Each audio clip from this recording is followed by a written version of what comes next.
रंग रूप में ढल रहे हैं हम बाबा, हाथ देकर हाथ।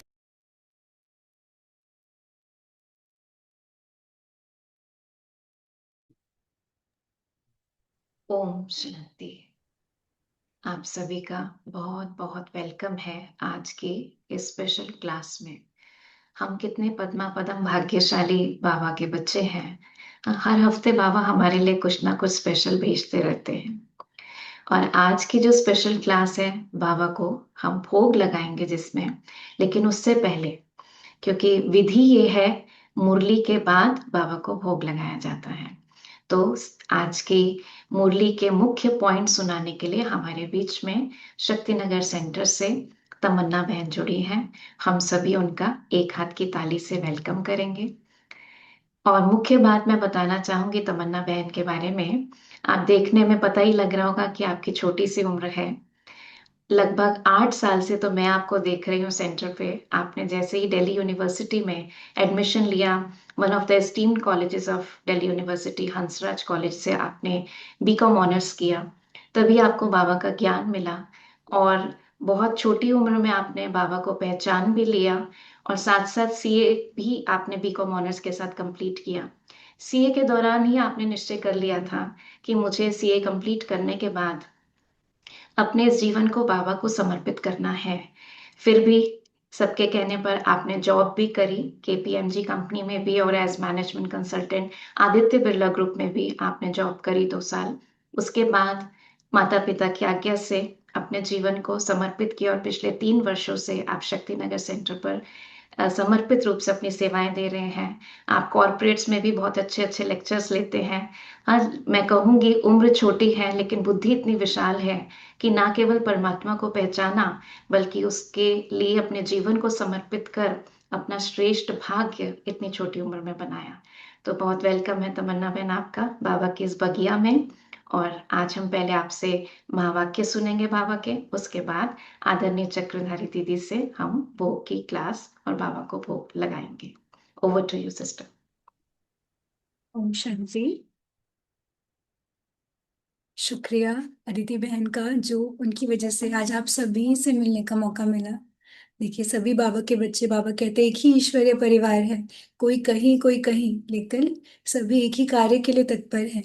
और आप सभी से आज मिलकर मुझे बहुत ही अच्छा लग रहा है। आज हमारा परम सौभाग्य, हम दीदी से सुनेंगे भोग का महत्व। लेकिन उससे पहले आज की मुरली के कुछ मुख्य पॉइंट्स, जो हम ये बाबा की रोज की मुरली से हमें आगे बढ़ने में जो हमारी मदद करेंगे, वो आज हम सुनेंगे। तो आज सबसे पहले तो बाबा, जब भी आप सोचिए कोई भी मुरली चलाते हैं, बाबा के साथ हमारे 3 मुख्य कर्तव्य, 3 मुख्य संबंध हैं। ये आप सबको ही पता होगा, है ना? परम पिता, परम शिक्षक, परम सदगुरु। तो कभी बाबा पिता के रूप में मुरली सुनाते हैं, कभी बाबा शिक्षक के रूप में मुरली सुनाते हैं, कभी बाबा सदगुरु के रूप में। आज बाबा हमें परम शिक्षक बनकर हमें मुरली सुना रहे हैं। पूरी मुरली में आज बाबा ने बार बार हमें इस बात पर अटेंशन दिलवाया है कि हमारा कर्तव्य क्या है ना? हमें पूरे दिन क्या स्मृति रहनी चाहिए। जैसे स्टूडेंट्स, लौकिक स्टूडेंट्स होते हैं, उनको अपने जो फाइनल रिजल्ट का, जो बनने वाले हैं, उसका वो अभिमान रहता है। उनको हमेशा वो स्मृति रहती है कि हम क्या बनने वाले हैं। बाबा कहते हैं, बच्चे, क्या तुम्हें वो नशा रहता है कि तुम क्या पद को प्राप्त करने वाले हो? तो आज पूरी मुरली से हम उन्हीं पॉइंट्स को हाईलाइट करेंगे कि बाबा ने आज हमें लक्ष्य को स्मृति में रखने के लिए क्या कहा। उसके लिए बाबा ने हमें 2 युक्तियां बताई कि बच्चे, तुम पूरे दिन इन युक्तियों को फॉलो करो। और जब आप उन युक्तियों को फॉलो करते हैं, तो आपके सामने एक पेपर भी आएगा। तो उस पेपर को भी हम कैसे पास करें, कैसे क्लियर करें, उसके लिए भी बाबा ने आज हमें सोल्यूशन दिया है। तो चलिए, आज हम मुरली का सार सुनते हैं। सबसे पहले बाबा कह रहे, मीठे बच्चे, अपने स्वीट बाप को याद करो, तो तुम सतो प्रधान देवता बन जाएंगे। सारा मदार याद की यात्रा पर है। तो सबसे पहले बाबा ने हमें क्या वापस से स्मृति दिलाई कि अपने स्वीट बाप को याद करने पर हम सतो प्रधान देवता बन जाएंगे और हमारा सारा मदार याद की यात्रा पर है। आज का प्रश्न है, जैसे बाप की कशिश बच्चों को होती है, वैसे किन बच्चों की कशिश सबको होगी? बाबा के इस बगिया के कौन से वो बच्चे होंगे जिनकी कशिश, जिनकी खींच सबको होगी? तो इसका उत्तर है, जो फूल बने हैं। जैसे छोटे बच्चे फूल होते हैं, उन्हें विकारों का पता भी नहीं, तो वह सबको कशिश करते हैं ना। ऐसे तुम बच्चे भी जब फूल अर्थात पवित्र बन जाएंगे, तो वो सबको कशिश होगी। तुम्हारे में विकारों का कोई भी कांटा नहीं होना चाहिए। तो बाबा ने आज हमें सबसे पहले अपने आप को हमें कंपेयर किया एक बच्चे की तरह। अब सोचिए, एक छोटा सा बच्चा किसी कमरे में खिलखिलाता हुआ हंसता है, पूरे उस कमरे का वायुमंडल जो है, जो वातावरण है, वो चेंज हो जाता है। क्यों? उसने कुछ नहीं किया, उसने कुछ नहीं बोला, लेकिन उसका मन इतना साफ है कि उसकी मन की जो सफाई है, जो उसकी मन की पवित्रता है, वो वायुमंडल में फैलकर पूरे वायुमंडल को परिवर्तन कर देती है। ऐसे बाबा कहते हैं, बच्चे तुम, मेरे बच्चे, तुम तो देवता कुल के हो, तुम तो देवत्व को अपनाने वाले हो, तुम विश्व महाराजन बनने वाले हो, तो तुम्हारे अंदर कितनी पवित्रता होनी चाहिए। और जितनी तुम्हारे अंदर पवित्रता बढ़ती जाएगी, उतना जैसे ही तुम किसी से भी मिलोगे, उनको फील होगा, उनको महसूस होगा कि नहीं, ये कुछ अलग है ना, और उनको बार बार दिल करेगा आपसे मिलने का। आज फिर बाबा टीचर के रूप से जब हमें मुरली सुना रहे हैं, सबसे पहले बाबा ने हमें लक्ष्य आज याद कराया। मैं बीच बीच में से मुरली पॉइंट वो वाले पढ़ रही हूँ जो आपको मुख्य रूप से आज अंडरलाइन करने हैं, नोट डाउन करने, अपने साथ रखने हैं। ठीक है? तो सबसे पहले बाबा ने आज कहा कि जैसे स्टूडेंट जो पढ़ते हैं, तो जो दर्जा पढ़ते हैं वह जरूर बुद्धि में होता है, या मैं बैरिस्टर या मैं फलाना बनूंगा। वैसे तुम भी जब यहाँ बैठते हो, तो यह जानते हो हम विष्णु डायनेस्टी में जाएंगे। विष्णु के दो रूप है, लक्ष्मी नारायण, देवी देवता। तो सबसे पहले हमारा लक्ष्य क्या है आज? सर्वप्रथम क्या याद रखना है हमें? कि हम क्या बनने वाले हैं। बाबा ने फिर हमें बोला कि तुम्हारी बुद्धि अभी बहुत ही अलौकिक है।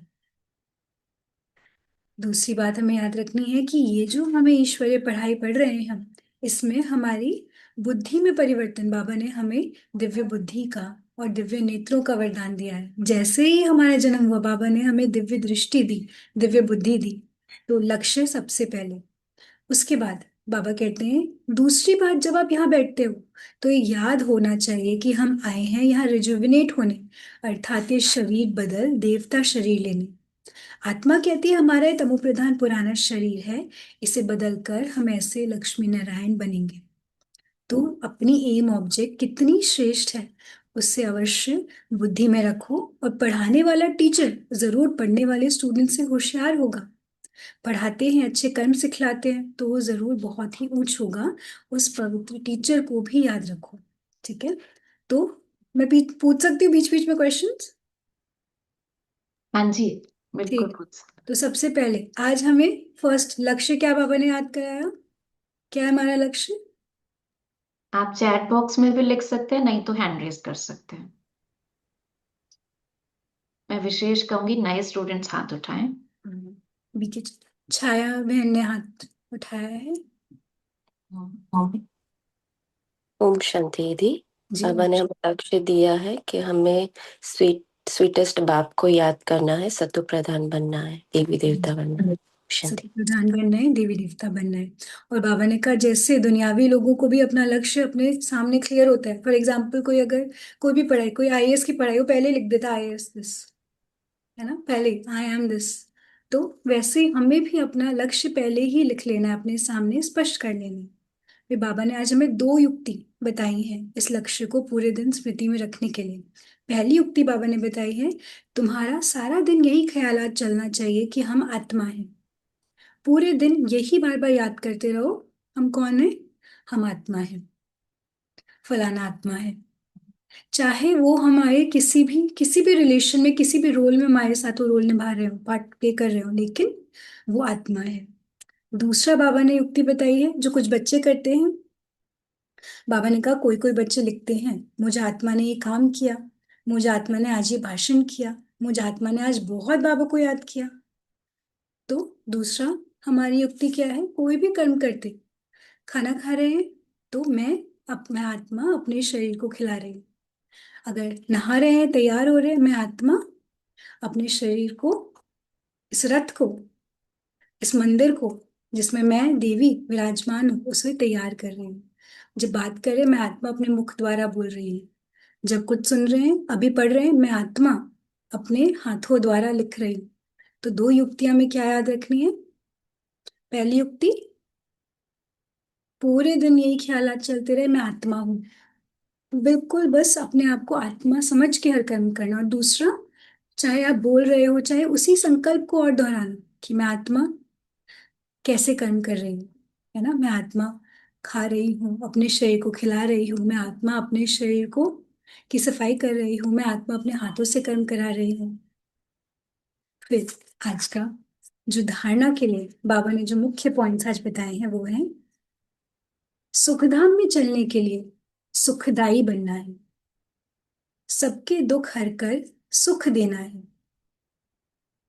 सुखधाम में चलने के लिए सुखदाई बनना है, सबके दुख हरकर सुख देना है। अब देखिए, ये लाइन बहुत ही गुही है। बाबा की कोई भी बात बाबा कहते हैं उसमें बहुत राज छुपा है।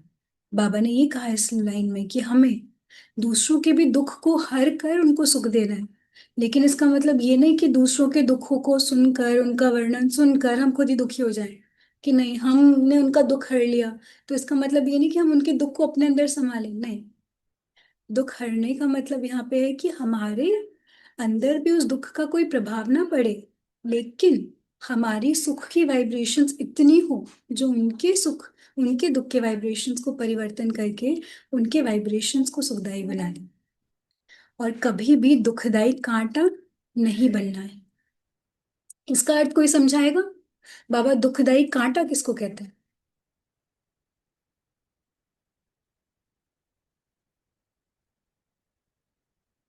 हाँ जी, रोहन भाई। हाँ ओम शांति दी। जी। हाँ जी। दुखदाई कांटा कल भी बाबा ने मुरली में बताया, किसी के लिए किसी को दुख नहीं देना है, किसी के रास्ते में कोई भी अड़चन पैदा नहीं करना है, बल्कि हमको उनको फूल बनना है, उनके जीवन में फूल की भावना से फूल बनना है। हाँ उनके जी। लिए कभी भी दुख की भावना क्रिएट नहीं करनी। हाँ, कोई भी एक एग्जाम्पल, कोई भी एक लाइन में ऐसा क्या, अगर मैंने ये बोला तो मैं एक दुखदाई कांटा बन गया, या फिर मैंने किसी जैसे को कि कांटा चुभ बोला? हाँ, जैसे कि मैं किसी को बोल रहा हूँ कि आप मुझे बहुत परेशान कर रहे हैं, कि आप मेरे लाइफ में बहुत प्रॉब्लम क्रिएट कर रहे हैं। हमें ये स्टेटमेंट्स, नेगेटिव स्टेटमेंट्स किसी को नहीं देना है, बल्कि उनको पॉजिटिव अफर्मेशन से उनके माइंडसेट को पॉजिटिव करना है। राइट। आज देखिए, बाबा कहते हैं बच्चे, पूरा विश्व ऐसा हो गया है जो एक दूसरे को कांटे चुभोता है। बहुत ही मजाक मजाक में भी हम किसी को भी कुछ भी बोल जाते हैं और हमें ये रियलाइज नहीं होता कि इसका प्रभाव दूसरे पे क्या पड़ेगा। तो बाबा कहते हैं बच्चे, ऐसी दुनिया में जहाँ सब एक दूसरे को कांटे चुभो रहे हैं, कोई एक दूसरे को ताने मार रहा है, कोई एक दूसरे को अप, अपनी ही किसी कमी कमजोरी के लिए किसी और को दोषी ठहरा रहा है, कोई अपनी जीवन की परिस्थितियों के लिए किसी और को दोषी ठहरा रहा है। तुम ऐसे हो, तुम्हारी वजह से ऐसा हुआ, तुम नहीं होते तो हम अच्छे थे, बहुत सारी बातें हम बिना सोचे समझे कह देते हैं। लेकिन बाबा कहते हैं बच्चे, तुम ऐसा नहीं कर सकते। जब सुखदाता बाप के बच्चे हैं, जब स्वयं सुखदाई बनना है, सुख धाम में जाना है, तो तुम्हें भी सदैव सदैव सदैव ऐसे ही स्टेटमेंट्स बोलने हैं। बाबा ने ये हमारे लिए मर्यादा की लकीर खींची कि बच्चे, तुम्हारे शब्द, और इसके लिए बाबा ने कारण भी बहुत स्पष्ट बताया। बाबा कहते हैं बच्चे, वो लोग अगर कोई नेगेटिव स्टेटमेंट बोलते हैं ना, तो उसका प्रभाव किसी पर ज्यादा नहीं पड़ेगा, क्योंकि उनके संकल्पों में कोई शक्ति नहीं है। लेकिन तुम बाबा के बच्चे परमात्मा से रोज योग करके अपने संकल्पों को बहुत ही श्रेष्ठ बना रहे हो। बाबा कहते हैं बच्चे, तुम्हारे संकल्प सिद्ध होते, तो अगर तुमने किसी को बोल दिया कि तुम तो ऐसे ही हो, तुम्हारा तो कुछ नहीं हो सकता, तो वो जैसे उसके लिए एक श्राप बन गया। तो तुम्हारे संकल्प जो हैं वो दूसरों के लिए या तो वरदान का काम करेंगे या तो श्राप का। तो तुम्हें अपने ऊपर बहुत अटेंशन रखना है कि तुम किसी को श्राप ना दो। ठीक है? तो सबसे पहले जब हम कहते हैं कांटों से फूल बनना है, तो अपने सूक्ष्म छोटी छोटी बातों पे हमें टेंशन देना है। क्या हम किसी के लिए गलत तो नहीं सोच रहे? हम किसी के लिए, बाबा ने हमें गलत सोचने की भी मना करी है, क्योंकि कोई और गलत सोचेगा। दो सोचिए, आप लोग के साथ आपको संबंध संपर्क में आना होता है। एक मीटिंग है, सब लोग आपस में एक दूसरे की ग्लानि कर रहे हैं, आप नहीं कर सकते। उनके ग्लानि के शब्दों का दूसरे के जीवन में कोई प्रभाव नहीं पड़ेगा, उनके संकल्पों में शक्ति नहीं है।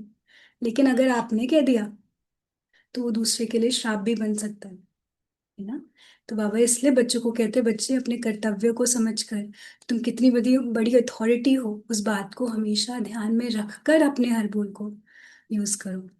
नेक्स्ट पॉइंट बाबा धारणा के लिए बता रहे हैं, इस विनाशी शरीर में आत्मा ही मोस्ट वैल्यूएबल है, वही अमर अविनाशी है, इसलिए अविनाशी चीज से प्यार रखनी है, देह का भान मिटा देना है। इस विनाशी शरीर में आत्मा ही मोस्ट वैल्यूएबल है, वही अमर अविनाशी है, इसलिए अविनाशी चीज से प्यार रखना है, देह का भान मिटा देना है।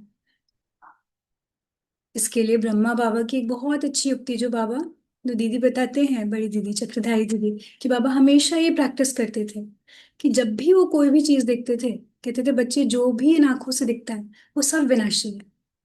अब इसका मतलब ये नहीं कि हम घर में एक कमरे में बैठ के रह जाएं कि सब विनाश होने वाले, तो हम तो फिर क्या ही करना कुछ भी, है ना। ऐसा नहीं, बाबा कहते हैं आप प्रवृत्ति मार्ग में आपको हर चीज करनी है, लेकिन ये समझ के कि ये भी जैसे एक एक नाटक का एक प्रॉप है। आज ये प्रॉप है, इस प्रॉप में आज ये चीज है, ये चीज है, ये चीज है, इन तीनों चीजों में से हो सकता है कल कोई चीज ना हो। प्रॉप तो चेंज हो सकता है ना। अब सोचो एक एक्टर जब प्ले करता है स्टेज पे, वो प्रॉप नहीं उठा के ले जाता घर कि नहीं आज मैंने इस प्ले में मैंने नाटक किया ना, मुझे प्रॉप बड़ा पसंद है तो चलो मैं इसको लेके जाता हूँ घर। अगर वो ऐसा बोलेगा तो क्या समझेंगे उसको, कहेंगे ये बेवकूफ है क्या, ये तो नाटक कर रहा है यहाँ पे, इसकी चीज थोड़ी है। ऐसे बाबा कहते हैं बच्चा हमेशा समझो, जो भी जिस भी चीज, चाहे वो कोई व्यक्ति हो चाहे वो कोई वस्तु हो, किसी भी चीज जो आपके सामने है वो सब विनाशी है। यानी वो आज है तो कल हो सकता है कि आपका वो स्टेज चेंज हो जाए, परिवर्तन हो जाए। तो उसको यूज करते, कर्म करते सदा जो अविनाशी है, मैं आत्मा, है ना, और परमात्मा, केवल उसी से ही अपना नाता जोड़ के रखना है। वरदान है आज का, अपने अनादि आदि स्वरूप की स्मृति से निर्बंधन बनने और बनाने वाले मर जीवा भव। देखिए वरदान को हमेशा पढ़ने का तरीका है ऑपोजिट। आज बाबा ने कहा कि बच्चे मर्जीवा भव। अब मर्जीवा भव कौन बनेगा, किसको ये वरदान, इस वरदान को फलीभूत करने का, यूज करने का तरीका क्या बाबा ने बताया कि अपने अनादि और आदि स्वरूप की स्मृति से निर्बंधन बनो और बनाओ। तो कहेंगे कि आप मर्जीवा हो। मर्जीवा मतलब, मर्जीवा का मतलब सब जानते हैं या समझाऊं? हाँ, मर्जीवा का मतलब कौन बताएगा जल्दी जल्दी से, दीदी को मैं भी 5 मिनट्स में रैप करूंगी। हाँ, हाँ जी, मधुबाला जी ने हाथ उठाया, बताइए। प्रेम। अच्छा। हाँ जी। हाँ बोलिए प्रेम, मधुबाला बहन बोलिए। ओम शांति।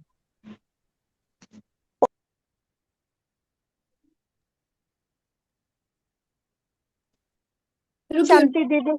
हाँ जी, हम इधर से अनम्यूट कर रहे हैं। जी जी बताइए। दीदी मरने का, जीते जी मरना, जैसे कि हम जीते जी, मतलब ऐसे रहना है, हम आत्मा है। जीते जी मरने का मतलब क्या है, ऐसे कैसे मर गए, जी रहे हैं। मतलब बाबा ऐसे संसार में नहीं कहते रहते हुए जीते भी जी मर अपने गए। आप को आत्मा समझना है। अच्छा। हाँ किसी जी। से किस, हाँ हाँ, मतलब, हाँ बताइए ठीक है प्रेम ठीक प्रकाश भाई बताइए। है। अ, ओम शांति दीदी। जैसा कि दीदी ने बताया कि जीते जी मतलब मरने का मतलब हमें अशरीरी मतलब आत्मिक रूप में हमेशा रहना है, शरीर के रूप में नहीं रहना। मतलब ये जन्म हमारा है ही नहीं, मतलब हम एक आत्मिक स्वरूप में जी रहे हैं। हम्म, देखिए जब बाबा कहते हैं, राइट, सब सही बता रहे हैं। अब इसको थोड़ा और प्रैक्टिकली सोचिए, आत्मा तो हम समझ ही नहीं पाते ना पूरा दिन, हम तो शरीर ही समझते हैं। अब कैसे अच्छा, जयलक्ष्मी बहन भी बताना चाहती हैं, बताइए। बताइए। हाँ, मर्जी हुआ मतलब हम पहले जो था वो अभी मर के, अभी जब हम ब्रह्मा बाबा के पास आए हैं, ये हमारा पुनर्जन्म हुआ है, वो मर्जीवा जीवन है। राइट राइट, हाँ, आपने भी बहुत क्लोज, हाँ राइट, सभी सही कह रहे हैं, कोई भी गलत नहीं कह रहा। सभी वो जैसे एक पजल होता है ना, उसका एक एक पार्ट सब बता रहे हैं, तो सबके आंसर्स राइट है। राइट, जब बाबा कहते हैं मर्जीवा भव, है ना, तो आज बाबा ने क्या बोला, अपने अनादि आदि स्वरूप की स्मृति से मर्जीवा बनना है है ना। मतलब अभी जो हमारा ये जन्म है, बाबा कहते हैं इसको भूलो, इससे मर जाओ। सोचो अब कोई मरा हुआ व्यक्ति है, कोई लेटा हुआ है, मर गया है, उसको कुछ भी बोलो, फर्क पड़ेगा उसको? हमें तो पड़ जाता है। हम तो वापस भी, मुर्दा भी उठ के वापस बोलने लग जाते हैं। तो तो बाबा कहते हैं मर्जीवा मतलब, आज हम स्पष्टीकरण भी सुनते हैं और इसमें क्लियर होगा। जैसे बाबा लोन लेते हैं, बंधन में नहीं आते। मर्जीवा मतलब बंधन में ना आना। तो जैसे बाप लोन लेते हैं, बंधन में नहीं आते, ऐसे आप मर्जीवा जन्म वाले बच्चे शरीर के किस किस के बंधन में नहीं आने से मर्जीवा कहलाएंगे, सुनिए। ऐसे आप मर्जीवा जन्म वाले बच्चे शरीर के संस्कारों के स्वभाव के बंधनों से मुक्त बनो। जब चाहे, जैसे चाहे वैसे संस्कार अपने बना लो। जैसे बाप निर्बंधन है, ऐसे निर्बंधन बनो। जैसे बाप निर्बंधन है, ऐसे निर्बंधन बनो। मूल वतन की स्थिति में स्थित होकर फिर नीचे आओ। तो राइट बोला सबने, जिन्होंने भी बोला ना आत्मा समझना अपने आप को। तो मूल वतन की स्थिति में स्थित होकर फिर नीचे आओ, अपने अनादि आदि स्वरूप की स्मृति में रहो। मैं अवतरित हुई आत्मा समझकर कर्म करो तो आपको, तो और भी आपको फॉलो करेंगे। मतलब मैं फलाना, मैं बीके तमन्ना नहीं हूँ, बट अभी इंट्रोडक्शन तो यही हुआ। माना हम आत्मा, बाबा कहते हैं जो भी आप किरदार निभा रहे हो ये तो आपके कॉस्ट्यूम का नाम है, राइट। लेकिन जब भी आप कर्म करते हो, आप ये मत समझो कि आप ये फलाना व्यक्ति हो। फॉर एग्जाम्पल, मैं जयलक्ष्मी मैन नहीं हूँ, मैं छाया नहीं हूँ, मैं मधुबाला जी नहीं हूँ, मैं रोहन भाई नहीं हूँ, नहीं। बाबा कहते हैं कि हमेशा ये समझो, मैं आत्मा इस शरीर को यूज कर रही हूँ जिसका नाम फलाना फलाना फलाना है, लेकिन मैं आत्मा देवी हूं जो ये किरदार निभा रहा है केवल, राइट। तो जब हम ये समझते हैं कि हम फलाना व्यक्ति नहीं है, तो उस व्यक्ति को जो भी बोला जा रहा है, जो भी करा जा रहा है, उस रोल के अंदर आता है। लेकिन मैं आत्मा उस रोल को निभाने वाली एक शक्ति हूँ। इसको और अगर हम स्पष्ट करें, फॉर एग्जाम्पल आप सोचो एक किरदार है, अमिताभ बच्चन उस किरदार को निभाए वर्सेस एक न्यू एक्टर निभाए, फर्क होगा उस एक्टर उस किरदार के निभाने में? कोई भी एक रोल है, एक मूवी में एक रोल प्ले करना है, एक न्यू एक्टर आके उस रोल को प्ले करे और अमिताभ बच्चन रोल प्ले करे, फर्क होगा? कौन कौन कहता होगा? ऐसे हैंड रेज कर दो। राइट, क्यों होगा? क्योंकि चाहे डायरेक्टर वही है, रोल वही है, कॉस्ट्यूम वही है, उनके डायलॉग्स वही है, लेकिन आत्मा अपनी शक्ति को यूज करके जब उस रोल को प्ले कर रही है तो उसकी शक्तियां भी उस रोल के अंदर आ रही हैं। वैसे ही बाबा कहते हैं बच्चे तुम्हें तो बस ये रोल मिला है, तुम्हें यहाँ पे मैंने गुप्त बिठाया है क्योंकि तुम्हें इस दुनिया में रहना है। लेकिन ये जहाँ पे तुम गुप्त बैठे हो ये तुम नहीं हो, तुम एक देव आत्मा हो। जैसे पांडवों के लिए कहा जाता है 1 साल उनको महाभारत में कहते हैं उनको गुप्त रहने का के लिए कहा गया, लेकिन उनके गुण शक्तियां विशेषता इतनी प्रत्यक्ष थी कि गुप्त रहना चाहते हुए भी और गुप्त रह नहीं पाए। वैसे बाबा कहते हैं हमेशा समझो मैं एक देव आत्मा हूँ जो इस किरदार को निभा रहे हैं, ये सोच के अपने किरदार को निभाओ, ठीक है। स्लोगन है याद की वृत्ति से वायुमंडल को पावरफुल बनाना, यही मनसा सेवा है। याद की वृत्ति से वायुमंडल को पावरफुल बनाना, यही मनसा सेवा है। अव्यक्त इशारे हैं आज के। जब तक किसी भी प्रकार का लगाव है, चाहे वह संकल्प के रूप में हो, चाहे संबंध के रूप में, चाहे संपर्क के रूप में, चाहे अपनी कोई विशेषता की तरफ हो, कोई भी लगाव बंधन युक्त कर देगा। वह लगाव अशरीरी बनने नहीं देगा और वह विश्व कल्याणकारी भी नहीं बन सकेगा। इसलिए पहले स्वयं लगाव मुक्त बनो, तब विश्व को मुक्ति व जीवन मुक्ति का वर्षा दिला सकेंगे। Om Shanti. Om Shanti. Thank you so much तमन्ना बहन, आज के मीठे बाबा के मीठे मीठे महावाक्यों का इतने सुंदर रूप से स्पष्टीकरण करने के लिए। हाँ, तो अभी मुरली के बाद क्या करेंगे?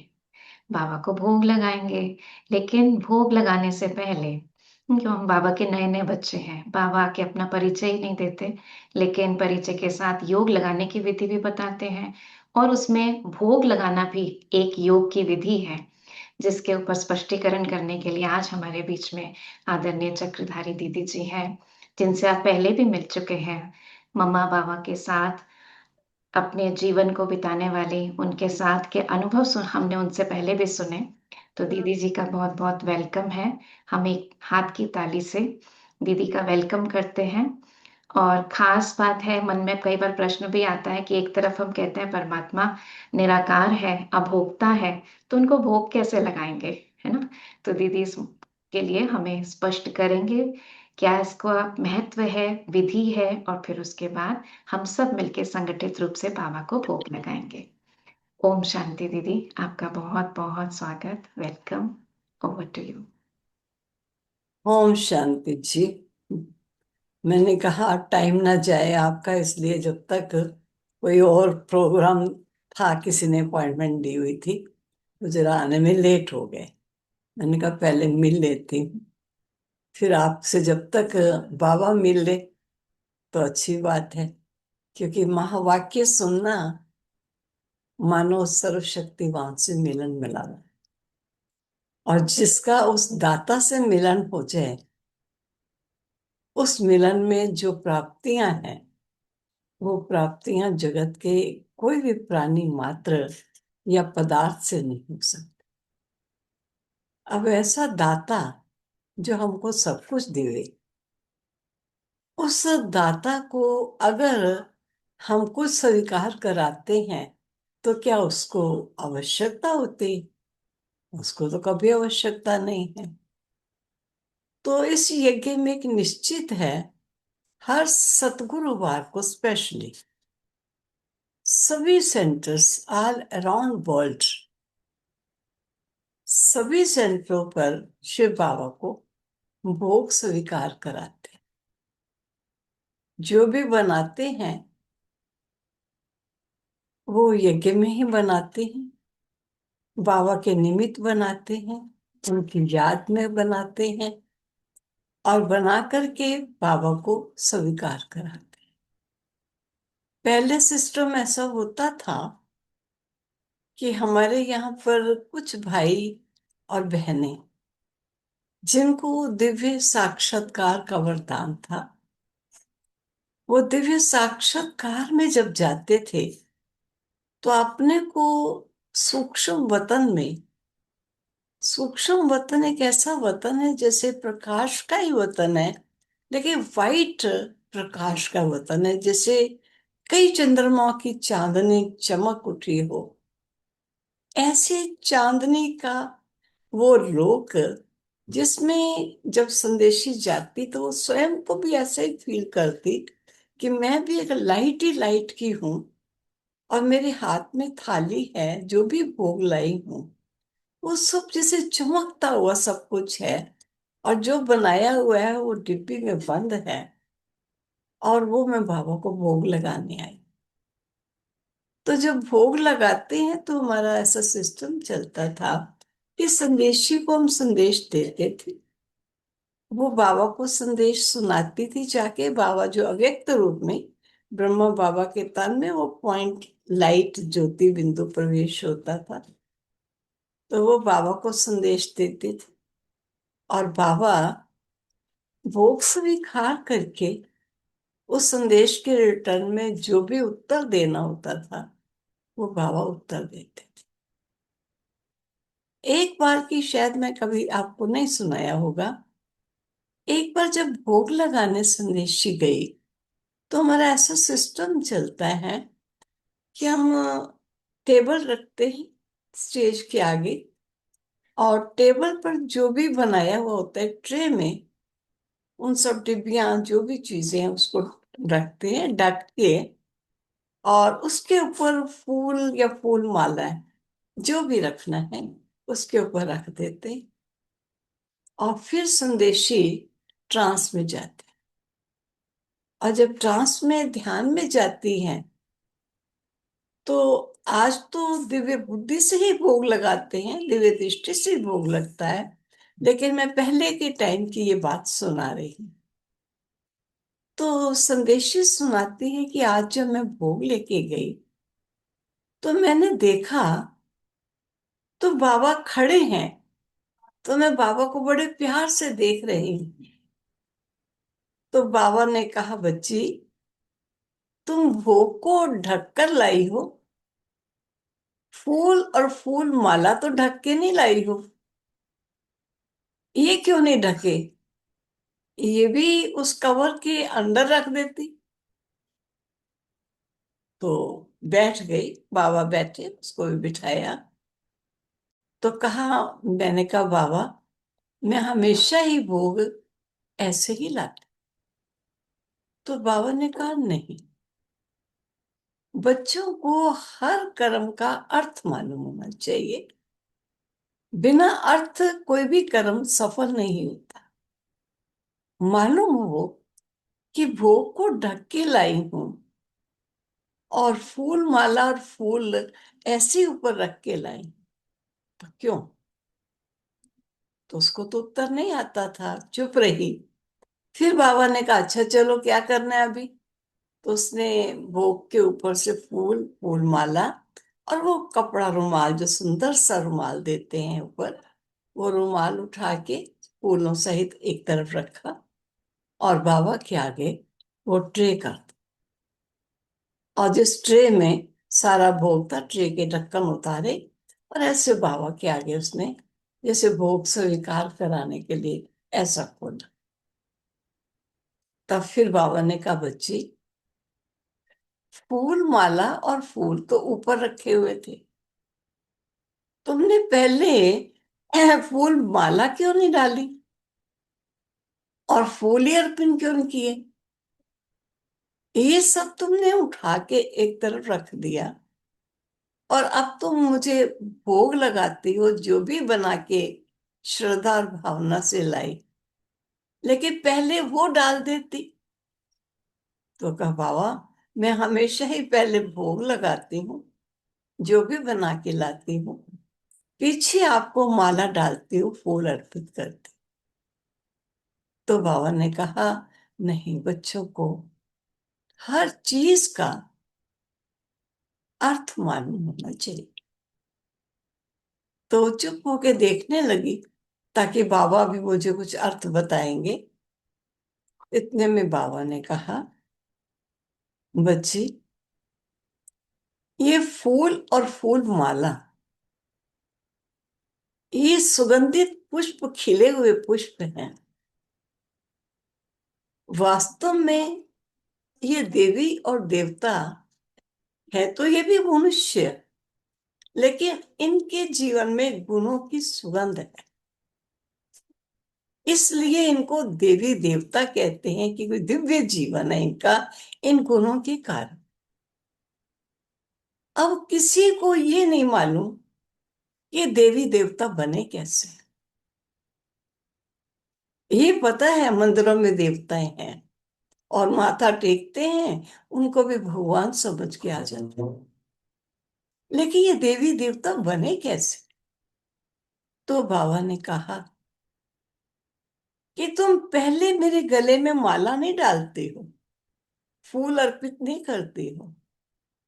ये पुष्प और पुष्प गुच्छ और ये जो माला है, ये वास्तव में गुणों से संपन्न उन देवी और देवताओं की निशानी है जो आप मंदिरों में देखते हो कि देवी देवता ढके हुए नहीं होते। वो सभी जाते हैं भक्तजन और देवताओं का जाकर दर्शन करते, नतमस्तक होते, उनकी महिमा करते हैं। सर्वगुण संपन्न हो, 16 कला संपूर्ण हो, संपूर्ण निर्विकारी हो, जो भी महिमा जिसके भी मन में जो आता है वो महिमा करके आते।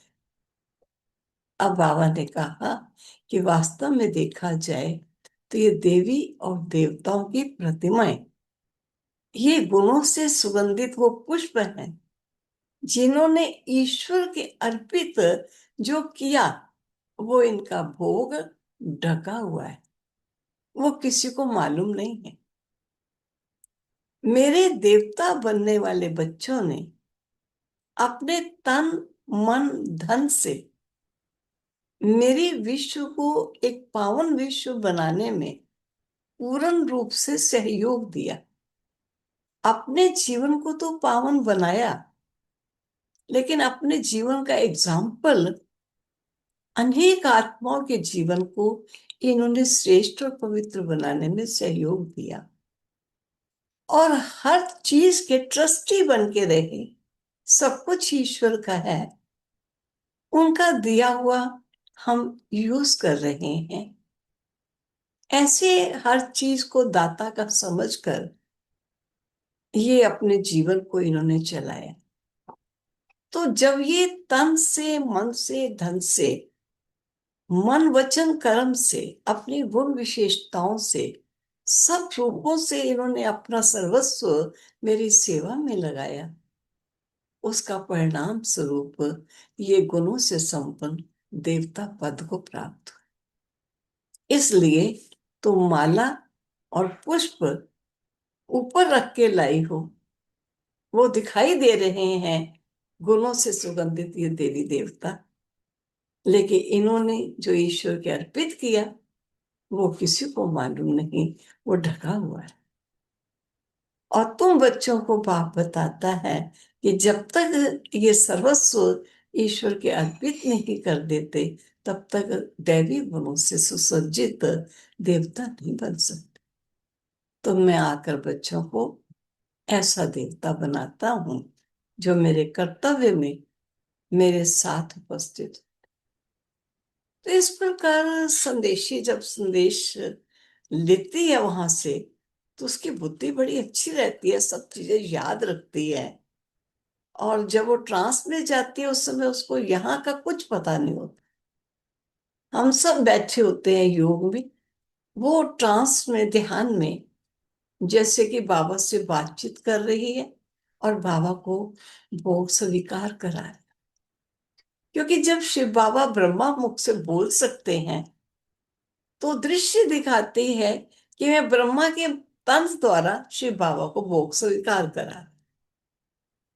इस प्रकार वो भोग स्वीकार करा के और संदेश लेकर के वापिस आते। जब वापिस आती है तो उसका पता चलता है वापिस आ गए हिलना डुलना, तो उसको माइक देते हैं तो फिर सुनाती है कि आज मुझे बाबा ने ये दिखाया और ये सुना। और वास्तव में देखा जाए तो हम सब बच्चों को बाबा जहाँ ज्ञान से शिक्षित करते हैं वहां कई बातें दिव्य साक्षात्कार से भी बाबा ने स्पष्ट की। जैसे शुरू शुरू में ब्रह्मा बाबा को शिव बाबा ने कई दिव्य साक्षात्कार कराए। जैसे आप सबने जीवन कहानी में अवश्य सुना होगा कि बाबा ने पुराने विश्व का विनाश कैसे होता है, भयंकर विनाश, लेकिन उस पुराने विश्व में पुनः कैसे वो विश्व का ग्लोब मोड़ खाता है और सुंदर दृश्य सामने आ जाता है जिसमें हीरे जवाहरातों के महल हैं और देवी और देवता सब वहां वास करते हैं। सुंदर दुनिया है, प्रकृति सुंदर, पशु पक्षी पदार्थ सब सुंदर सुडोल, सब चीजें सतो प्रधान। तो बाबा ऐसा दृश्य दिखाते थे। तो ब्रह्मा बाबा ने जब ये दृश्य देखा तो बाबा को एक आवाज आई और उस आवाज में ये शब्द थे, बच्चे तुझे इस सृष्टि का स्थापना का कर्तव्य करना है और ये पुराना जगत जो तुझे विनाश मैंने दिखाया, ये पुराना विश्व अभी परिवर्तित होगा और नए विश्व की स्थापना के तुझे निमित्त बनना। तब ब्रह्मा बाबा को पता नहीं चलता था ये सब कहने वाला कौन। तब बाबा ने यही अपने मन से आवाज लगा के कहता है, मैं एक साधारण इंसान ऐसी नई सुंदर सृष्टि का निर्माण मैं करूंगा। मैं कैसे करूंगा? मैं कैसे करूंगा? लेकिन दृश्य पूरा हो गया। बाबा के मन में धुन लग गई कि कौन है ये कहने वाला और किसने मुझे कहा। तो प्रारंभ में ब्रह्मा बाबा को शिव बाबा ने बहुत साक्षात्कार करा। नई सृष्टि का साक्षात्कार, पुरानी सृष्टि के विध्वंस का साक्षात्कार, और बाबा को बाबा के प्रथम दैवी स्वरूप विष्णु रूप का साक्षात्कार। साक्षात्कार करते हुए विष्णु रूप सामने उनके आता है और विष्णु रूप आके ऐसे वरदानी मुद्रा में खड़ा होकर कहता है, अहम विष्णु चतुर्भुज तत्व। मैं विष्णु चतुर्भुज हूं, तो भी वही है। फिर ब्रह्मा बाबा को आता है, मैं एक साधारण इंसान, विष्णु भगवान का उपासक, वो तो मेरा ईश्वर है। मैं कैसे विष्णु हो सकता हूं? मैं कैसे विष्णु हो सकता हूं? जिससे बाबा को बहुत वैराग्य आने लगा। और बाबा ने ये कहा, बहुत कर लिया बिजनेस, कमा लिया बहुत धन, मुझे ये जो नए नए साक्षात्कार हो रहे हैं वो कराने वाला कौन है? मुझे अब उसको जानना।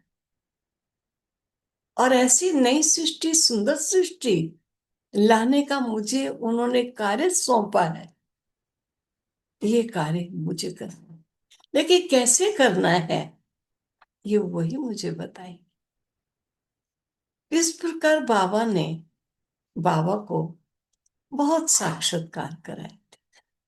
और बाबा को ही नहीं, बहुत से बच्चों को भी। शुरू शुरू में बाबा की लौकिक बहू कई बार अनुभव सुनाती थी कि मैं ससुर होने के नाते बाबा से घूंघट निकालती थी। और घूंघट निकाल के एक बार मैं जब दूध देने के लिए गिलास में गई उनको, तो दूध देने लगी, लेकिन मुझे लगा श्री कृष्ण सामने बैठे हैं, मेरे हाथ से गिलास गिर गया। मुझे अच्छा नहीं लगा, लेकिन वो बाबा दिखाई देने लगे, श्री कृष्ण लोप हो गए। और बाबा ने कहा, कोई बात नहीं बच्ची, कोई बात, साफ कर लीजिए। और करा दी, साफ करने वाले थे। कहा, बहू ने भी कहा अपनी सास को जाके, अम्मी वो तो श्री कृष्ण है, मैं किसको दूध पिलाऊं? दादा तो दिखाई नहीं दिए।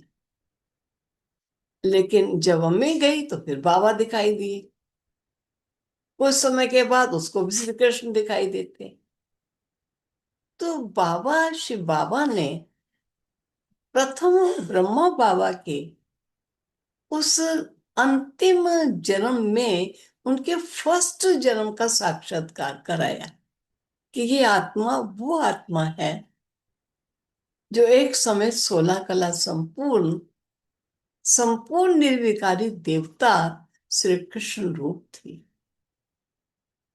लेकिन आज ये आत्मा अंतिम जन्म में है और मैं ज्योति स्वरूप परमात्मा इसी आत्मा वाले तन में प्रवेश होकर के इसे भी पुनः देव पद को प्राप्त कराता हूं और इनके मुखारबिंद से जो ज्ञान सुनाता हूं, वो ज्ञान सुन ज्ञान को धारण करने वाले बच्चे देव पद को प्राप्त होते।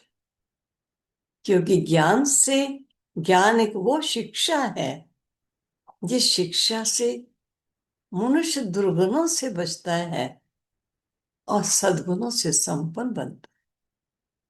उसका जीवन दिव्य और श्रेष्ठ होता है। तो इस प्रकार इस यज्ञ में दिव्य बुद्धि द्वारा ज्ञान समझने वाले भी बच्चे थे, दिव्य दृष्टि द्वारा दृश्य देखकर ज्ञान समझने वाले भी बच्चे थे। तो आज हम बच्चों को बाबा यही कहते हैं कि बच्चे, मैं तुम बच्चों का परम पिता, परम शिक्षक, परम सतगुरु हूं। सतगुरु रूप से तुम्हारी गति और सदगति करने के लिए, ज्ञान की और योग की शिक्षा देने के लिए धरा पर आया। इसलिए तुम बच्चे घर परिवार में रहो, जिस रचना को रचा है उस रचना की सही पालना करो। लेकिन ख्याल रखना, ट्रस्टी बन के रहना, कुछ भी चीज तेरी नहीं है, तेरे साथ नहीं चल। सब कुछ इस सृष्टि मंच पर यूज करने के लिए तुझे सब कुछ मिला है, सही यूज करना, लेकिन किसी से अटैच ना हो जाए। ये बच्चे हैं, ये तेरे को पालना के निमित्त मिले हैं। इनके संस्कारों को भी श्रेष्ठ बनाना, अगर प्रवृत्ति में रहते हो तो ये भी आपका फर्ज है। लेकिन हर चीज को मेरा समझना, तेरा नहीं है। मेरी समझ की अमानत का ख्यानत नहीं करना, कि अमानत का पूरा ध्यान रखना। इस प्रकार बाबा अपने बच्चों को बहुत शिक्षा की बातें तो आपने थोड़ी सुनी है, लेकिन मैं साक्षात्कार की बातें ही सुना रही हूं। फिर ऐसा हुआ तो जब सेंटर्स स्थापित हुए और प्रतिदिन शिक्षा, एक शिक्षा के रूप में विद्यालय बने, और वहां पर बाबा के महावाक्य जो उच्चारण करते थे ब्रह्मा बाबा के मुख से, ब्रह्मा बाबा भी, उनका नाम शिव बाबा नहीं रखा, थी वही श्री कृष्ण वाली आत्मा अंतिम 84वें जन्म में। लेकिन अब इनके मुखारबिंद से ज्ञान दे करके, ज्ञान से संस्कारों का परिवर्तन करके जिन आत्माओं ने अपने जीवन को दिव्य बनाया, वो ब्रह्मा मुख वंशावली ब्राह्मण कहलाए, और इनका नाम बाबा ने ब्रह्मा रखा। तो हम सभी ब्रह्मा मुख वंशावली ब्राह्मण हैं, जिन्होंने ईश्वर का ज्ञान ब्रह्मा के मुख से सुनकर अपने जीवन को चेंज किया। पहले हमको यही मालूम था हम देह हैं, देह के रूप में ये मेरा नाम है, ये मेरा धाम है, ये मेरी जाति है, ये मेरा देश है। अब बाबा ने हमको बताया, बच्चे ये तो तेरे नाशवान चोले का परिचय, ये तो तेरी देह है, ये तू नहीं है। ओम शांति दीदी। जी सॉरी मैं बीच में बोल रही हूँ, लेकिन मुझे आपका वो अनुभव याद आ रहा है जो आप कई बार बताते हैं भोग के विषय में, कि आप जब संदेशी नहीं थी तब आप भोग लगाने, आप सोच जब कैसे भोग लगाएं, तो वो विधि भी आप बताइए सभी को अपने अनुभव हाँ, के द्वारा। जरूर बताऊंगे। तो इस प्रकार बाबा अपने बच्चों को सभी बातें समझाते थे। अब जैसे अभी अभी अदिति ने मुझे याद दिलाया, तो मैं वो भी बता देती हूँ। क्योंकि दिव्य साक्षात्कार में तो जो ट्रांस में जाती थी बहनें या भाई, जिनको ट्रांस का वरदान था, ये वो भोग लगाते थे। और अभी बाबा ने ये वरदान सबसे कहा, अब इसे यूज करने की जरूरत नहीं, क्योंकि तुम सब पुराने हो गए हो। दिव्य बुद्धि से और दिव्य ज्ञान के नेत्र से हर बात को समझो और ईश्वर को भोग स्वीकार करो। तो मैं एक बार का अपना अनुभव सुनाती हूँ, क्योंकि जिस सेवा केंद्र में मैं शुरू में समर्पित हुई और अभी तक वही हूँ, तो ये माउंट आबू के बाद प्रथम सेंटर था जो बाबा ने खुलवाया था। पहले इसका एरिया कमला नगर था, जो दिल्ली यूनिवर्सिटी के बिल्कुल नजदीक है, और फिर वो रेंटेड बिल्डिंग थी, लगभग 32 ईयर्स उसमें रहे। फिर अभी ये बिल्डिंग परचेज की गई, तो अभी यहाँ पर बाबा का सेंटर बना। ये सेंटर थोड़ा छोटा रहता था, सभी भाई बहन प्रोग्राम्स के टाइम नहीं बैठ सकते थे, तो फिर यहाँ से नजदीक ही देरावाल नगर कहलाता है, वहां पर 1000 गज जमीन है। तो उस पर बड़ा सेंटर थोड़ा बना, जिसमें हॉल में लगभग 400 लोग बैठ सकते हैं। तो वो सेवार्थ वो स्थान सब भाई बहनों ने मिल करके बनाया। तो ये प्रथम सेंटर होने के कारण यहाँ पर बहुत से भाई बहने ट्रांस में जाते थे, भोग लगाते थे, बाबा से कई प्रकार के संदेश लाते थे। और जब दिल्ली में अन्य स्थानों पर भी सेवा केंद्र खुलने शुरू हो गए, तो वहां पर कई लोग डिमांड करते थे कि आप संदेशी भेजो भोग लगाने के लिए, हमारे पास कोई संदेशी नहीं। तो हमारे पास तो बहुत थी, तो हम कभी किसी सेंटर में कभी किसी सेंटर में संदेशियां भेज देते थे, भी जाओ आप भोग लगा के आओ। तो एक बार सभी संदेशियां इधर उधर चली गई, और जिस सेंटर में मैं भी रहती थी, कमला नगर सेंटर था, तो वहां कोई भी संदेशी मॉर्निंग क्लास में थी ही नहीं, क्योंकि सभी जा चुकी थी और जगहों पर। तो सबने देखा तो कहा, दीदी आज तो आपको ही भोग लगाना है। लेकिन मैं तो कभी दिव्य साक्षात्कार में तो गई नहीं। तो मैंने कहा, मैं कैसे भोग लगाऊंगी, मैं तो दिव्य साक्षात्कार में कभी गई नहीं।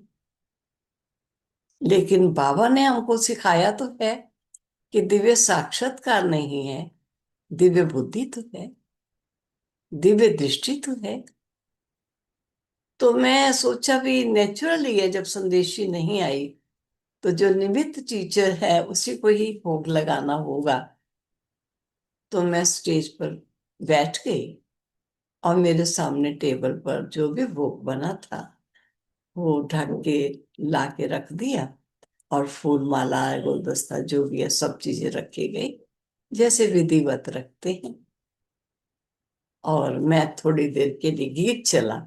उस समय गीत था, चल उड़ जा रे पंछी, अब ये देश हुआ प्यारा बेगाना।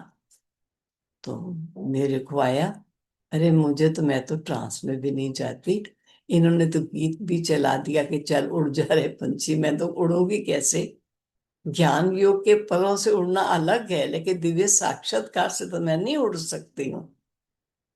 तो मैं अभी मन में बाबा को कह रही थी, बाबा इन्होंने तो गीत भी चला दिया, चल उड़ जा रे पंछी, मैं तो कभी साक्षात्कार में आपके पास आई नहीं।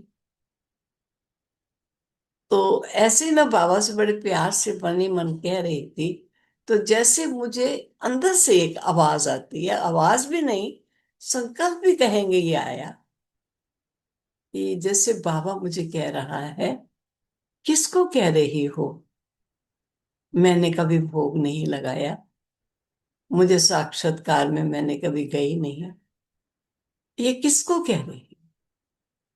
तो मैं फिर बोलती हूँ, बाबा मैं आपको कह रही हूँ, मैं कभी साक्षात्कार में तो भोग लगाने गई नहीं। तो बाबा ने कहा, फिर मुझे अंदर से फिर दूसरा संकल्प आता है, तुम ये कह सकती हो कि मैंने कभी भोग नहीं लगाया, मैं कभी साक्षात्कार में नहीं गई। ये भी तो कह सकती हो कि आज मैं भोग लेकर आई हूं, बाबा मेरा भोग स्वीकार कीजिए। ये भी तो कह सकती हो। तो मेरे मन में फिर संकल्प चलता है, हाँ ये भी तो मैं कह सकती हूँ। जब मैं मन से कह रही हूँ, प्यारे प्रभु मैं तेरे को भोग कैसे लगाऊं, मुझे साक्षात्कार का वरदान तो आपने दिया ही नहीं, मैं तो बुद्धि से लगाती हूँ। तो बाबा ने मुझे कहा, ये कह सकती हो, ये नहीं कह सकती। मैंने कहा कह सकती हूँ। फिर मैंने कहा, बाबा प्यारे बाबा मैं भोग लेकर आई हूँ, सभी की याद लेकर आई हूँ, आप स्वीकार कीजिए।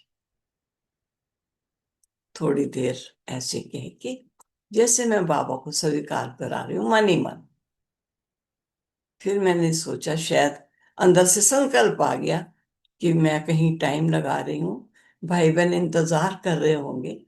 तो मैं जैसे थोड़ी हिली कि मैं वापस आई, मेरी बातचीत खत्म हुई वहां से। लेकिन जो ही हिली एकदम फिर संकल्प एक आता है, कि संदेशी जब वापस आती है वो तो संदेश सुनाती, कोई ना कोई बाबा का दिया हुआ पैगाम हमें आके बताती। और मैं जब जाऊंगी सब कहेंगे दीदी संदेश सुनाओ, तो मैं क्या संदेश सुनाऊंगी? मैं फिर बाबा की याद में बैठ के मैं कहती हूँ बाबा आपने भोग तो स्वीकार किया लेकिन आपने मुझे कोई संदेश तो दिया ही नहीं, तो मैं सबको क्या सुनाऊंगी? फिर मन ही मन मैंने ऐसे बाबा से कहा, तो बाबा ने फिर मुझे मन से रिस्पॉन्स दे रहा है। फिर बाबा ने कहा बच्ची जैसे आज आपने मुझे भोग स्वीकार कराया है, ऐसे ही मेरे बच्चों को आज यही पैगाम देना कि वो सभी ऐसे ही भोग स्वीकार कराए। जब भोजन करते हैं तो भोजन सबको पिरोसने से पहले भोजन निकाल लें, डिब्बियों में रख दें, प्लेट में रख लें और मुझे स्वीकार कराएं। और अगर ऐसा सिस्टम नहीं है तो अपनी थाली ही जो उनको मिलती है उसी को ही पहले मन से मुझे स्वीकार करा दे। जैसे तुमने कहा कि बाबा भोग स्वीकार कीजिए, ऐसे सबको कहना। मैं मन की आवाज सुनता हूं, मुख की आवाज कानों वाले सुनते हैं।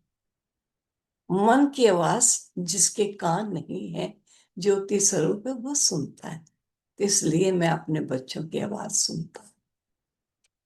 तो फिर मैं वापस फिर आ गई, तो फिर सबने मेरे आगे फिर माइक रख दिए कि अब दीदी कुछ सुनाओ, बाबा ने आपको क्या कहा। तो मैंने सारा अपना जो सुनाया, जो मेरे से हुआ अनुभव मुझे, मैंने वो सारा अनुभव सबके सामने रख दिया और सबको कहा ऐसे बाबा को भोग लगाना। तो मैं ऐसा कहूंगी आप भी जो सुन रहे हो आप भी ऐसे ही भोग लगाना। रोज भोजन सुबह शाम जब भी खाओ। अगर घर का खाना बनाने की ड्यूटी आपकी है तो आप बाबा का खाना पहले बाबा के लिए एक चपाती थोड़ी सब्जी डाल के रख दो। ये भावना और श्रद्धा है जो ईश्वर स्वीकार करता है। रोटी नहीं खाता, सब्जी नहीं खाता, लेकिन हमारे मन की भावनाएं स्वीकार कर। तो बाबा कहते हैं भावनाएं तो पहुंचती हैं। भोजन हो सकता है खाते समय किसी का ध्यान कहीं और खा जाता है, कहता है अरे अरे मेरे को तो ध्यान ही नहीं, नमक था कि नहीं, इतना मस्त है। लेकिन भावना जो होती है वो ये सब चीजें नहीं देखती। तो बाबा ने कहा इस प्रकार तुम मेरे को भोग लगाया। तो मैं ऐसा कहूंगी कि आप भोग का समाचार ही नहीं सुनो, लेकिन ऐसे बाबा को रोज सुबह शाम जब भी खाओ भोग स्वीकार जरूर कर, जैसे उनके अनुकूल बने। ऐसा भी नहीं प्याज लहसुन वसन जो डला हुआ है सब डला हुआ वो जो बाबा खा लो।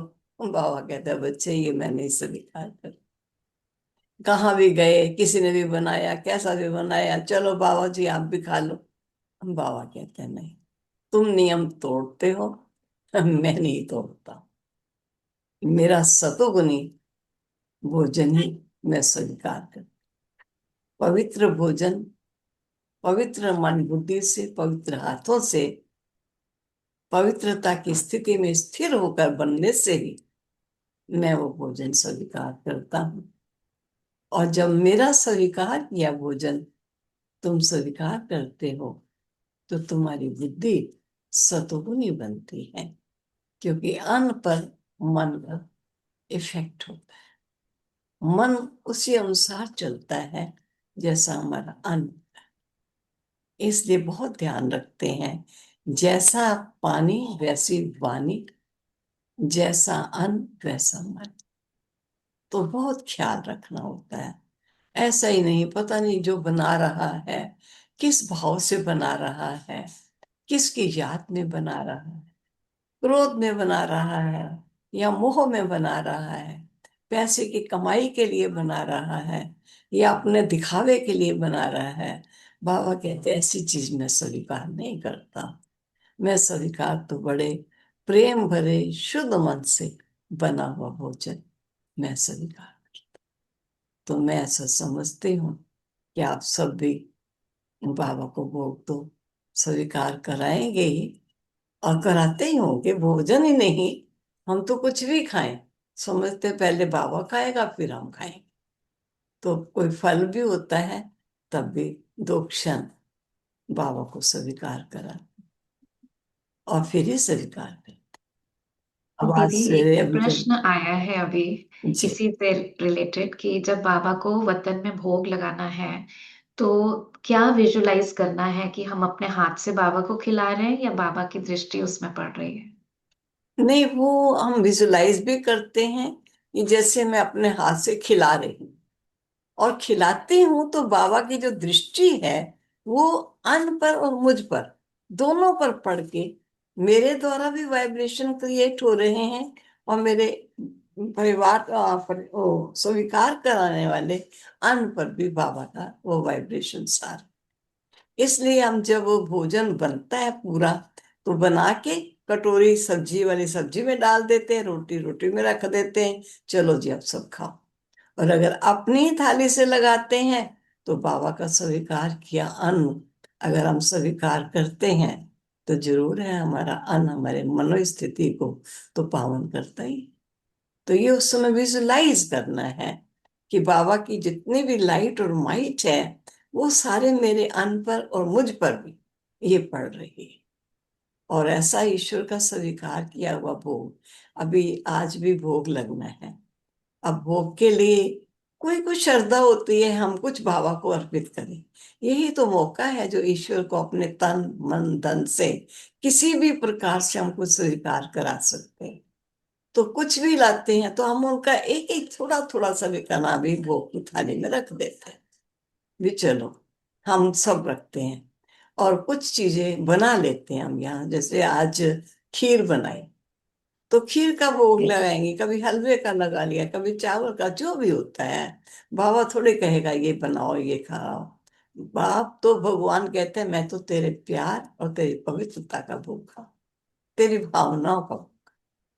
तो इस प्रकार हम ईश्वर के प्रति हमारी श्रद्धा और भावना ये जरूर होनी चाहिए। और बाबा क्यों नहीं स्वीकार करेगा, स्वीकार करता है। और हमारे मन की जो भी बात है सूक्ष्म, वो सब कुछ बाबा के पास पहुंचती, बहुत सूक्ष्म। क्योंकि वचन की बात पहुंचने में टाइम लगता है, कोई बात को अच्छी तरह समझता है कोई नहीं समझता है, लेकिन जो मन से होता है वो बहुत जल्दी सूक्ष्म कैच होता है। तो अब मैं समझती हूँ अभी हम भोग लगता है तो मैं अभी ऊपर बैठी हूँ, मैं नीचे चलती हूँ, आप दीदी, बैठे ही हुए हो। तो अभी एक गीत चलता है, गीत पर योग कर लीजिए, योग में बैठे हैं सभी। फिर मैं नीचे चलती तो भोग जी सब क्लास पूरी हुई वहां तो जी भोग स्वीकार कराएंगे। तो आप भी भोग स्वीकार कराना, समझना आज हम आत्मा शरीर को छोड़ करके सूक्ष्म वतन में जा रही है, जहां हम सूक्ष्म लाइट के आकार में आत्मा अपने आप को देखे। और बिंदु स्वरूप भाव में आत्मा उस बिंदु स्वरूप बाबा जो कि ब्रह्मा बाबा के लाइट के आकार में प्रविष्ट होकर के मेरा भोग स्वीकार करेंगे। आज मैं भोग स्वीकार कराऊंगी वतन में, और सब स्वीकार किया हुआ भोग हम स्वीकार करें। ठीक है, तो चलो। दीदी, आपका बहुत बहुत थैंक्स। आपने अपने अनुभवों से युक्त हमें विधि बताई बाबा को भोग लगाने की, और अब आपके साथ ही हम बाबा को भोग लगाएंगे। हाँ, अभी गीत चलेगा, जी आप भी गीत के याद में बैठिए। जी। तो सभी ने दीदी से सुना कैसे भोग लगाना है। मैं थोड़ा सा आपको चित्र दिखा देती हूँ भोग की थाली कैसे लगती है। जैसे दीदी ने कहा, ये तो चित्र के आगे बैठे हैं, लेकिन सूक्ष्म वतन में हम इस तरह जाएंगे जैसे अभी बताया दीदी ने, लाइट के आकारी शरीर में मैं फरिश्ता भोग की थाली लिए वतन में हम गए, और वहां पर सूक्ष्म वतन में ब्रह्मा बाबा के भ्रिकुटी में शिव बाबा का हम आवाहन करेंगे। बाबा से दृष्टि लेंगे। जैसे ये दृष्टि आ रही है, मुझ पर भी पड़ रही है, भोग पर भी पड़ रही है। और फिर ये जैसे एक बार मधुबन में भोग लगा था, सेंटर पे भोग लगा था, उसकी थाली की फोटो मेरे पास थी तो मैं वो आपको दिखा रही हूँ। ऐसे छोटी छोटी डिब्बियों में भोग, जरूरी नहीं आपके पास सिर्फ बाबा के सिंबल की डिब्बी हो, जैसी भी हो तो आप नई डिब्बी लेकर बाबा के भोग को इस तरह ढककर फल आदि रखकर, ये जरूरी नहीं इतनी डिब्बियां हो, एक दो डिब्बी भी जिसमें कुछ एक मीठा बनाएं और फल रख के बाबा को भोग लगा सकते हैं। फिर ऐसे कपड़े से ढककर फूल पुष्प रखकर माला रख के हम वतन में थाली लेकर जाते हैं मन बुद्धि से। ये पिछली बार हमने शिव जयंती पर, ये यहाँ पर बाबा का कमरा है छोटा सा, वो भोग लगाया था। तो कपड़े के अंदर का आपको दिखा रही हूँ कि थाली के अंदर जैसे आप देख रहे हैं कटोरियां रखी हुई हैं, और ऐसे खोल कर भी दिखा रही हूँ। उस दिन क्योंकि विशेष भोग बनाया था तो 3-4 मीठे बनाए थे, फल मेवा सब चीजों का, सब्जी पूरी का भोग लगाया था। तो वो चित्र कि थाली के अंदर एक कपड़ा बिछाते हैं, फिर कटोरियां ढककर, फिर ऊपर से कपड़ा रखकर फूल माला रख के फिर बाबा को आगे, बाबा की फोटो के आगे रखकर फिर हम वतन में जाते हैं। ठीक है, तो थोड़ा स्पष्ट हुआ होगा आप सभी को, है ना। बाकी ऐसा नहीं है, जैसे दीदी ने कहा कि एक मीठा एक फल, इससे भी हम भोग लगा सकते हैं। कोई ऐसा नहीं हमें बहुत सारे पकवान बनाने हैं, बाबा तो हमारी भावना स्वीकार करता है ना। तो सेंटर से कनेक्ट हो चुके हैं क्या? अभी नहीं हुए हैं तो एक गीत लगा लीजिए इतने बाबा की याद का। किसी का कोई प्रश्न तो नहीं है? क्लियर है? कोई हो भी तो बाद में पूछ सकते हैं, भोग लगाने की विधि तो क्लियर है ही। ठीक है, हाँ जी, जुड़ भी चुके हैं सेंटर से।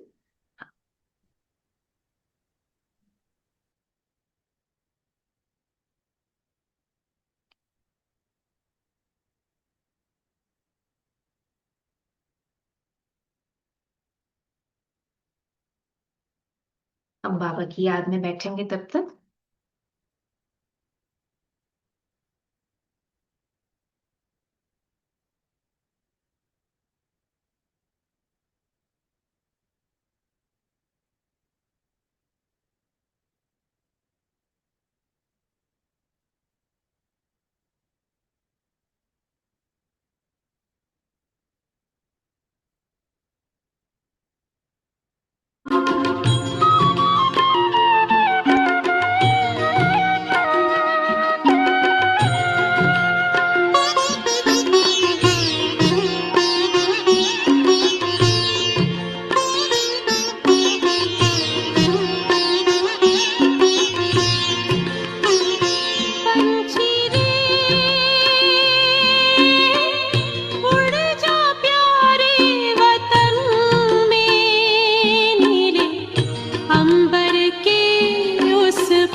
तन मन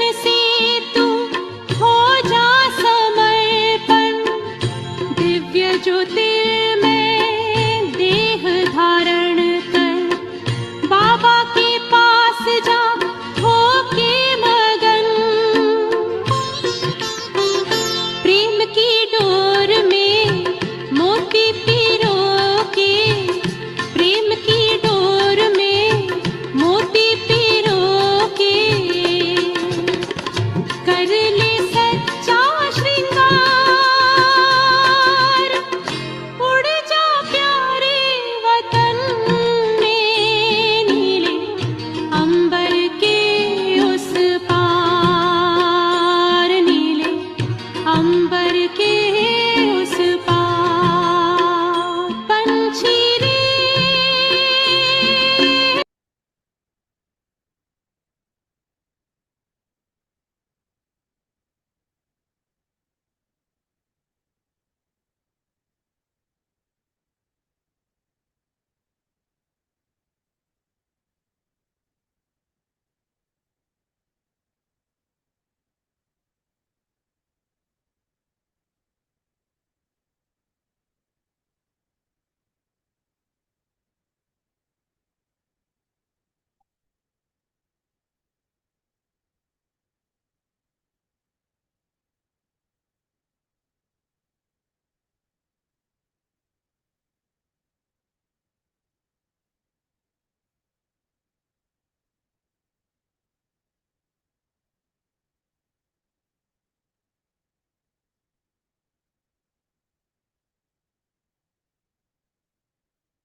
नैनो ही नैनो से हुई आज से मुलाकात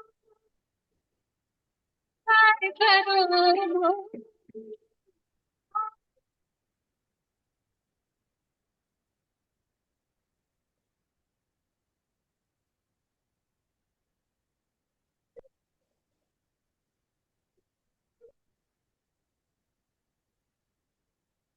चल दिए वचन को के हाथ खाली हो, हम चल दिए वचन को के हाथ खाली हो।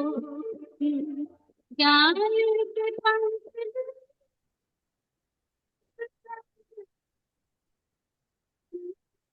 हम चल दिए वतन को के हाथ खाली हो।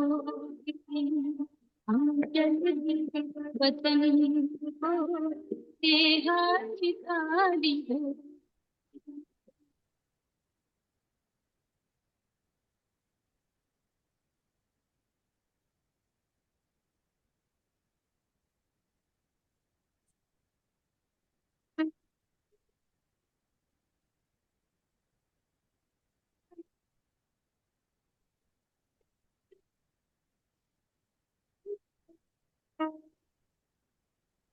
तेरी याद का अमृत पीते हैं, तेरी याद का अमृत पीते हैं, तेरी याद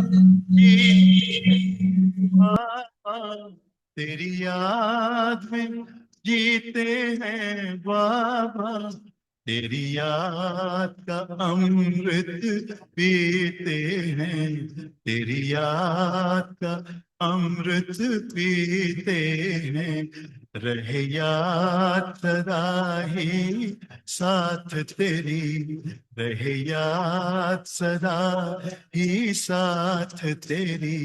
बस और न हम कुछ चाहेंगे, बस और न हम कुछ चाहेंगे, तेरी याद का अमृत पीते हैं, तेरी याद का अमृत पीते हैं।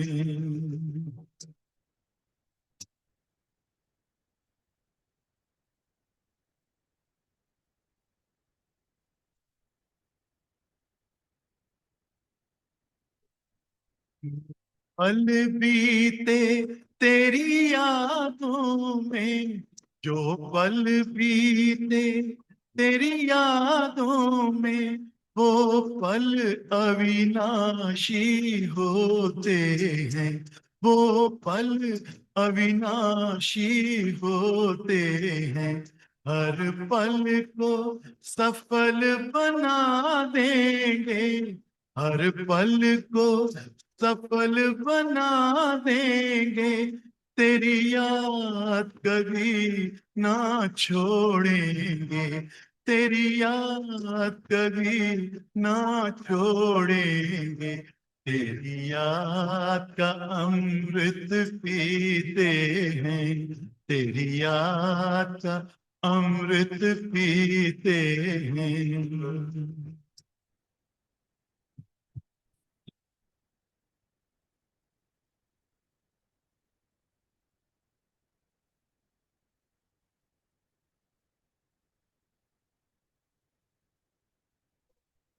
किया प्रभु संग संग बाबा, यूं ही आप प्रभु संग संग बाबा, इस दुनिया के सुख पाने क्या, इस दुनिया के सुख पाने क्या, लहराते रहे तेरी यादों में, लहराते रहे तेरी यादों में, उन यादों में खो जाएंगे, उन यादों में खो जाएंगे।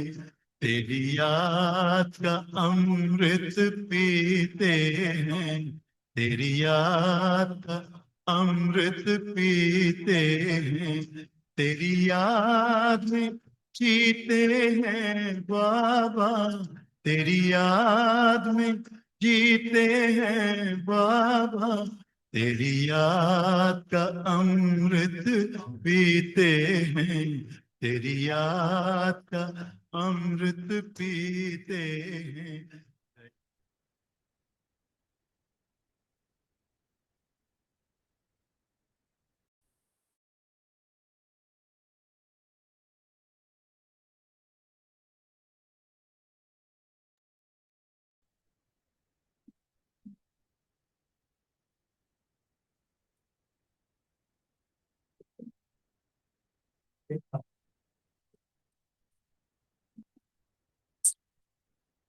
हम्म।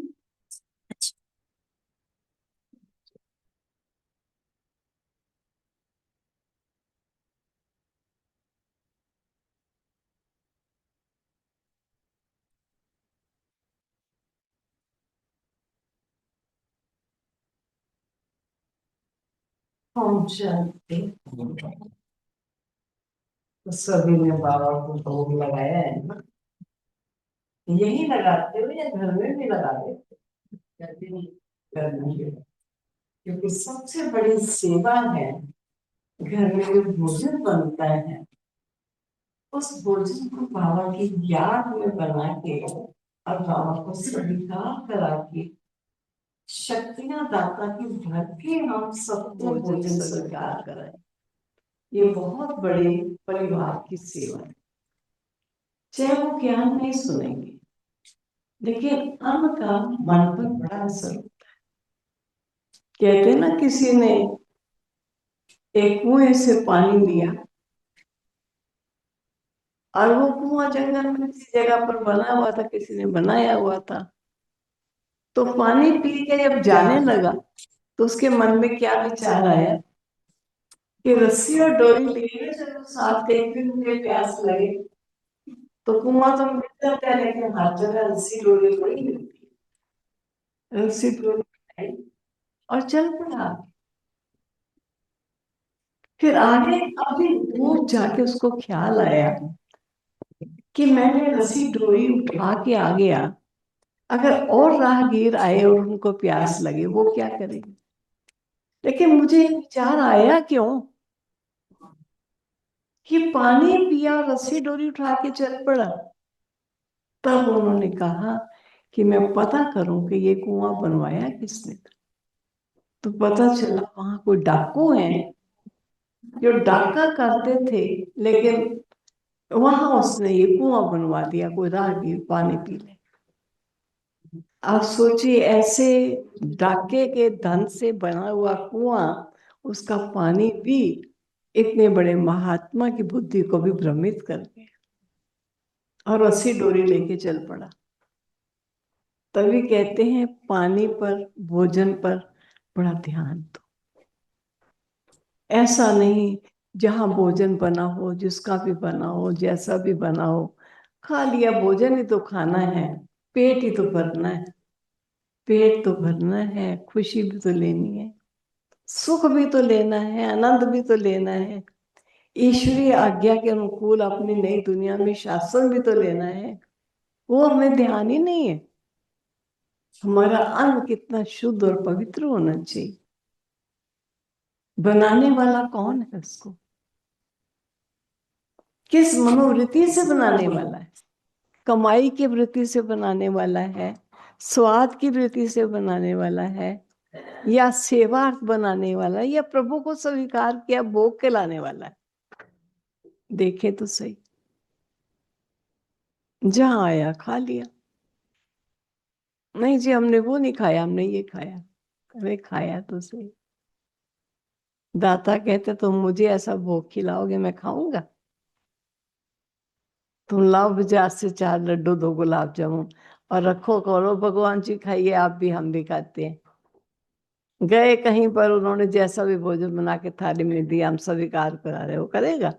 तो तू खा ले, मैं तो नियम मर्यादा नहीं तोड़ सकता हूं, तू तोड़ ले। सतो प्रधान बनाने वाला दाता वो नियम मर्यादा तोड़ेगा। हम कितनी जल्दी तोड़ लेते हैं। लोक संग्रहार्थ, लोग क्या कहेंगे? क्या कहेंगे लोग? अरे कौन किसकी गवाही देता है? कहते हैं जाते अंत में ये शरीर भी गवाही नहीं देता, ये भी नहीं कहता मैं तेरे साथ चलता हूं। सुवंदी भी कहते हैं हम शमशान के बाहर तक जाएंगे, अंदर तक नहीं जाएंगे, बस शमशान तक वो आएंगे, बाकी तो आगे जाता है जा। तो दाता कहते हैं तेरी गवाही तुझे ही देनी होगी, कोई और नहीं देगा। अच्छा जी, आ जाइए भी, जिन्होंने निमित्त बंद भोग लगाते हैं वो भी आ जाओ, फिर बाकी भी सब पीछे आते जाओ।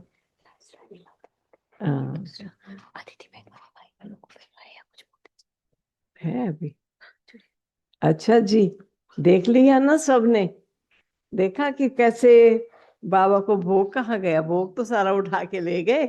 अब यहाँ तो मालाएं हैं, जो निमित्त बनते हैं तो उनको मालाएं आदि फूल आदि दे देते हैं।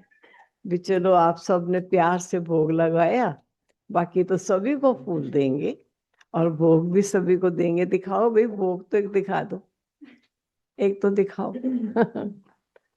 चलो दिखा दो भाई। भोग है आज, खीर है, केला है, अंगूर है, और क्या है? 3 चीजें होनी चाहिए।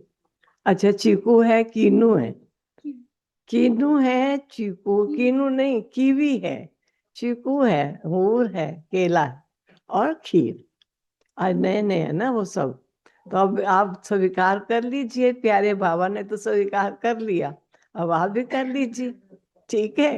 ओम शांति। थैंक यू दीदी। अभी सभी ने घर बैठे बाबा का घर का लगा हुआ आ जो जाओ, भोग है वो आज स्वीकार फूल किया। की माला। Thank you.